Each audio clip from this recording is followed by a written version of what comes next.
Alright, this video is to help you with rate of change, not using a calculator. Rate of change is something that you might have studied in 8th grade. So let's look back at maybe a problem that you would have seen in 8th grade. So the following represents a graph for a helium's balloon flight. What does the domain represent?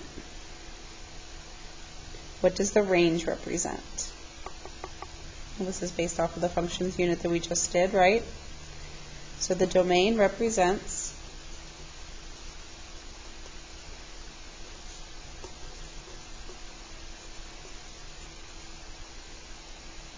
time, and the range represents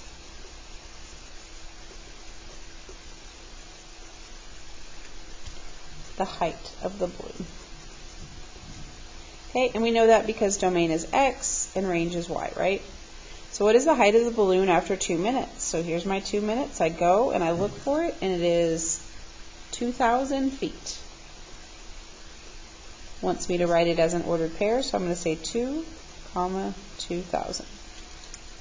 What is the height of the balloon after 60 seconds? Well, we have to remember that 60 seconds is the same as 1 minute. Write it as an ordered pair. So that height is 1,000, so it's going to be 1, 1,000. Alright, so slope is the constant rate of change between points on a line.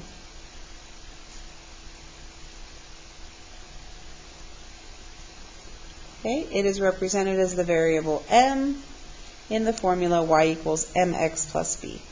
Okay, and so slope and rate of change are the same thing. All right, I'm going to pause this video for just a second. Okay, so I am going to go and show you this video talking about running steps per minute. We got Usain Bolt, who's running 270 steps per minute. 190, 160 steps per minute, and then we have 186 steps per minute. Okay, so all of those are steps per minute. And so in class, what we're going to do is we're actually going to do an experiment, and y'all are going to try and do as many steps as you can in the minute, and you're going to write your formula down for this. But for this case, we already know that Usain Bolt, I forget what he was. What was he? 270 steps per minute. I mean, he's a speed sprinter, right? Okay, so we're going to have 0 and then 60 seconds, and it is 270. Y'all, I don't have room for that.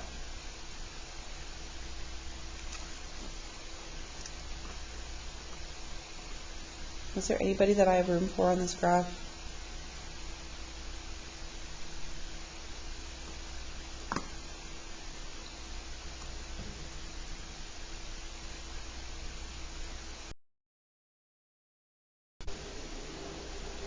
Alright, y'all, if you would erase that from the table, don't put that, just put 0 there first.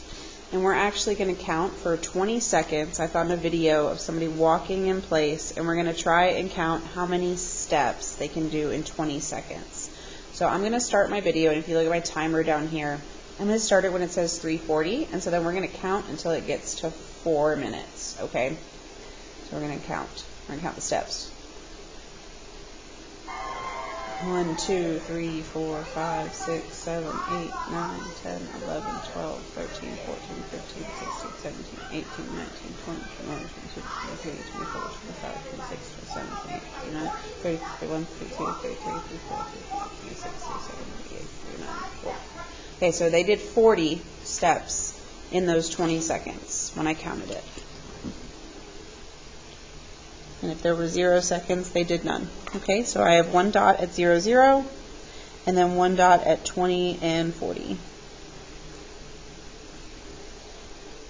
Okay, and so this represents rate of change. You have the time and the number of steps in this case. Okay, and so you're changing as time, as the number of steps is increasing as the time moves on. Okay. And so we're going to do this with simple math, with tables, with graphs, with all of this. So we have this formula here. Y'all see the formula? There are 4 things that are getting plugged into this formula. You have y2, then you have y1, then we have x2, and then we have x1. And you need to be able to separate those. So when I look at this, I'm going to label my points. This is x1, y1, and then x2 and y2. So I'm going to put those points there, -3, 4, 0, 5. Then I'm going to plug them into this formula. So we have 5 as the y2, and then the y1 is 4, the x2 is 0, and the x1 is -3.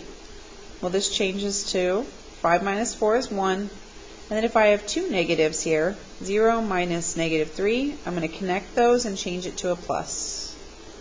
So 0 plus 3 is 3, and that is my rate of change there. Okay? So this is the change in y over the change in x. We can write it like this, delta y over delta x. And so what I need to do is count the change. So from here to here, my y is changing plus 0.5. This change is plus 5. So when I make my fraction, I can put 0.5 over 5. But y'all, that doesn't divide. Okay, and I don't have decimals. So let's also look at this. I can say 1 to 2 is plus 1, and 10 to 20 is plus 20. Excuse me, plus 10. So that'll be 1 over 10. And actually, that's my simplified answer.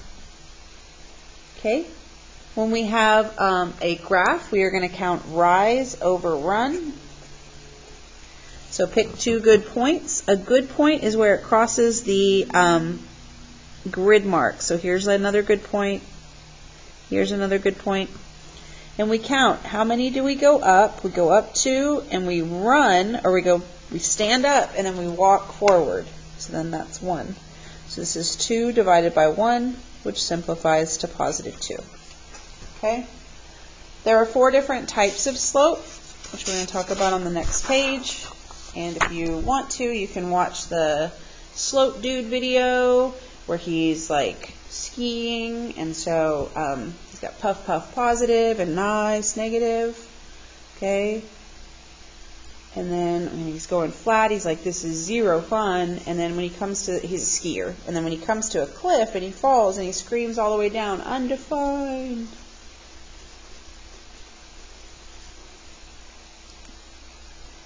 All right, so this is positive. And that's because it's increasing. As you go, it is increasing from left to right. Negative. As I move from left to right, it's going down. And then this is the number 0. For this one with 0, I like to remember that Z is flat. The letter Z is flat like that. Okay?